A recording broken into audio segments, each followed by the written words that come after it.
अली भाई आपने बताया आपका काम उसी तरीके से चल रहा है, दावत का काम आपका सामने चल रहा है। मैं असल में ये पूछना चाह रहा हूँ बेसिकली काम है क्या।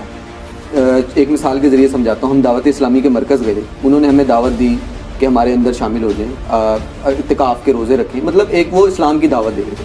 आपका बेसिकली एम क्या है? आप लोगों को जो इस्लाह कर रहे हैं, जो दावत दे रहे हैं, जो तबलीग कर रहे हैं, उसका एक्चुअल मकसद क्या है? क्या आप अचीव करना चाहते हैं या लोगों को क्या आप बनाना चाह रहे हैं? पहली तो बात यह है कि दावत इस्लामी को इस्लाम की दावत नहीं दे रही है,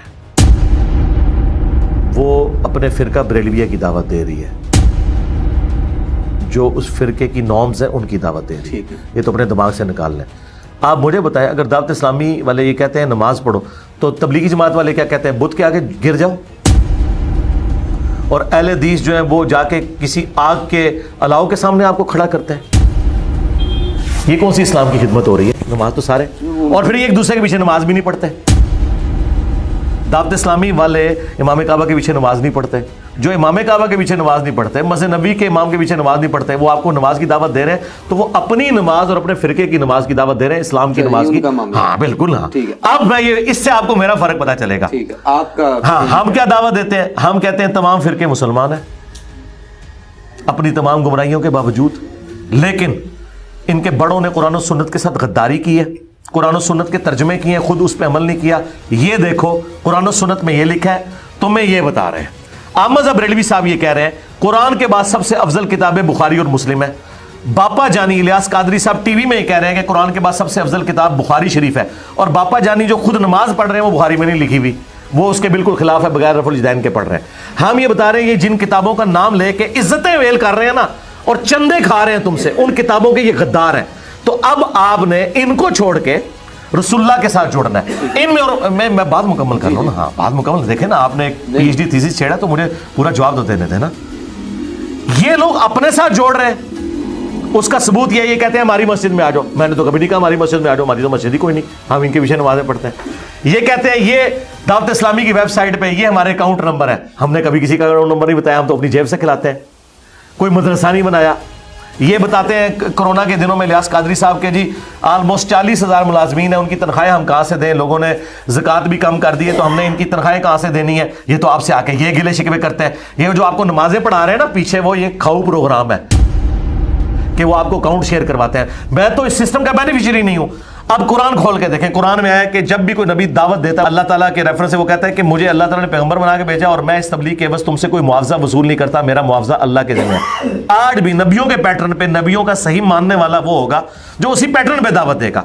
तो मैं तो कुछ भी नहीं कर रहा, मैं ये कर रहा हूं जो आपने पूछा क्या कर रहा हूं, मैं ये कर रहा हूं कि मैं कहता हूं कि रसूलुल्लाह के साथ जुड़ो, अल्लाह के साथ जुड़ो, किताबों के साथ जुड़ो, फिरकों के साथ ना जुड़ो। लेकिन ये फिरके मुसलमान है, इनके पीछे नमाजें पढ़ो, चंदे इनको दो, लेकिन इनकी इस्लाह की कोशिश करो। उनकी शनाख्त तो बता दें जो आपको फॉलो कर रहे हैं, मतलब जिस तरह आप बता रहे हैं, आप गाइड कर रहे हैं।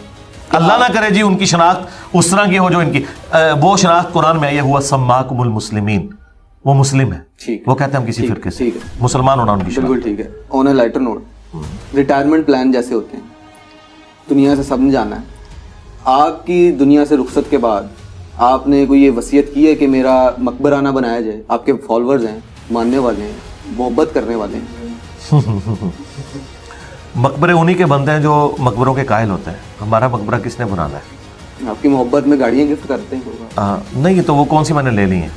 ऑफर तो करते हैं। नहीं, ऑफर किया ना, जाने के बाद बना देंगे। गाड़ी किसी को ऑफर करना है तो हलाल काम है ना, मकबरा बनाना तो हराम है, वो तो हदीस में है। आप मना नहीं ना कर सकते उस वक्त में, ये वो अल्लाह का काम है, इंशाल्लाह नहीं बनने देगा, आप बेफिक्र है। और उसका सबूत मैं आपको बताता हूँ कि हमारे एक बड़े करीबी दोस्त थे, पहली दफ़ा उन्होंने मस्जिद में मेरा दर्स अरेंज किया, 2008 की बात है। तो बड़े स्टॉन्च किस्म के वो अहले हदीस थे, बाद में वो नॉर्मलाइज हो गए। जब वो फौत हुए ना, तो मुझे आज भी वो मंज़र याद है कि उनकी जब कब्र बन रही थी ना, थोड़ी सी मिट्टी उनकी कब्र पे ज़्यादा चलेगी, तो साथ खड़े हुए कई लोगों ने कहा कि ये आप उतारें, ये तो ऊंची कब्रों के ख़िलाफ़ थे, इनकी कब्र हम नहीं ऊंची बनने देंगे। ये आप ज़हन में रखें।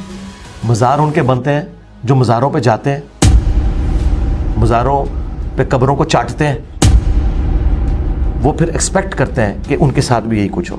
कश्फुल माजूब में अली बिन उस्मान अजवेरी ने खुद लिखा है कि मेरा एक मसला फंस गया था, मैं बाजीद बुस्तामी की कब्र पे जाके मुजावर बना तो मेरा मसला हल हुआ। वो बेसिकली इमेज दे रहे थे कि मैं भी अपने बाबे के पास गया था, मेरे मरने के बाद तुमने भी मेरे पास आना है। इंजीनियर साहब ने कभी कहा है कि मेरी कब्र पे आना? इंजीनियर साहब तो उल्टा इन सारी चीज़ों के खिलाफ है। तो जो लोगों के साथ ये काम डाल रहा होता है ना, वो खुद ये अपनी ज़िंदगी में तालीमात दे के गए होते हैं। ये मेरे बात आपने ज़हन में रखनी है। अब रह गया कि वो मज़ारात जो तालीमात के खिलाफ हैं वो हुक्मरानों के ज़ेर असर बने हैं, उसको कोई रोक नहीं सकता। मसलन इमाम मुस्लिम का मज़ार बन गया, हालांकि मुस्लिम में हदीस है कब्रों पे मारते मत बनाओ। अब ये जो है ना, इमाम मुस्लिम के शागिर्दों ने नहीं बनाए, ये हुक्मरानों ने ज़बरदस्ती की। हुक्मरान जब इस किस्म की ज़बरदस्ती करते हैं वो तो कुछ भी कर सकते हैं, उसकी तो कोई गारंटी नहीं है। लेकिन रह गए हमारे स्टूडेंट्स तो वही हरकत नहीं करेंगे। आप बेफिक्र हैं, वसीयत कर देंगे। जी वसीयत ही है, वसीयत है, आप बेफिक्र हैं। कैसे करेंगे? बिल्कुल।